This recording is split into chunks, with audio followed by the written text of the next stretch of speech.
পৃথিবীতে ভালোভাবে বেঁচে থাকার জন্য মানুষ কতভাবেই না জীবন সংগ্রাম করে যাচ্ছে।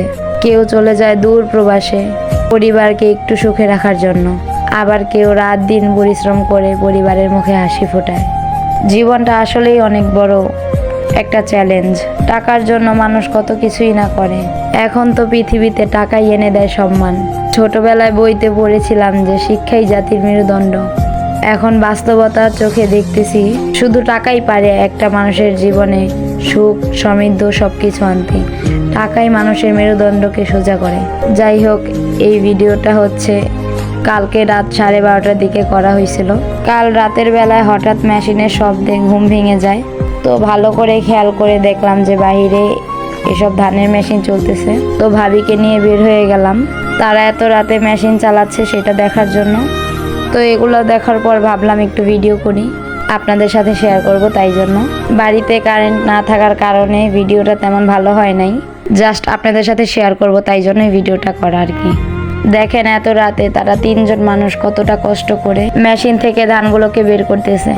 আমি প্রায় আধা ঘন্টার মতো দাঁড়িয়েছিলাম, ততক্ষণ পর্যন্ত দেখতেছিলাম তারা অনর্গল ভাবে এই কাজটা করতেছে, একটুও থামতেছিল না। তারা নাকি এই দিনে রাত দিন 24 ঘন্টা এগুলোই করে। আমি দাঁড়িয়ে থেকে বিরক্ত হয়ে যাচ্ছিলাম, কিন্তু দেখলাম তারা আপন মনে কাজগুলো সুন্দরভাবে করতেছে। এই সমাজে কিন্তু মানুষেরা দিনমজুরে মানুষগুলোকে অনেক ছোট চোখে দেখে। কোনো ফ্যামিলিতে যদি কারো রিলেটিভ দিনমজুরে হয় তাহলে তাদেরকে পরিচয় দিতেও তারা দ্বিধাবোধ করে। এই জিনিসগুলো আমি অনেক কাছে থেকে দেখেছি। তো যাই হোক, ছোটবেলায় যখন আমরা স্কুলে পড়তাম তখন যদি আমাদেরকে কেউ জিজ্ঞেস করতো যে তোমরা বড় হয়ে কি হবা, তখন আমরা কেউ বলতাম আমরা বড় হয়ে ডক্টর হব, ইঞ্জিনিয়ার হব, শিক্ষক হব। আমরা কেউই কিন্তু বলতাম না যে আমরা বড় হয়ে কৃষক হব, কামার হব। এরকম কিন্তু কেউই বলতাম না, তাই না? কেন বলতাম না বলো তো? কারণ আমাদের মনে হতো যে এই জিনিসগুলো ছোট কাজ, সমাজ থেকে আমরা এগুলোই শিখেছি।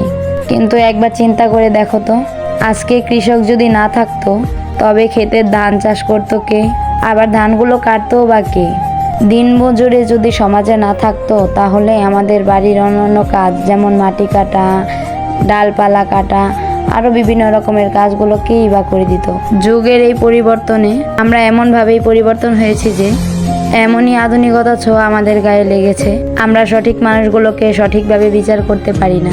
তাই আমাদের সবারই উচিত এই মানুষগুলোকে সম্মান করা। তারা আমাদের বাড়িতেই কাজ করতে আসুক বা খেতে কাজ করতে আসুক না কেন, তাদের ভালো মন্দের দিকে খেয়াল রাখা। এই কথাগুলো বলার জন্যই আজকের এই ভিডিওটা করা। আমার কথায় যদি কোনো কষ্ট পেয়ে থাকেন তাহলে সরি।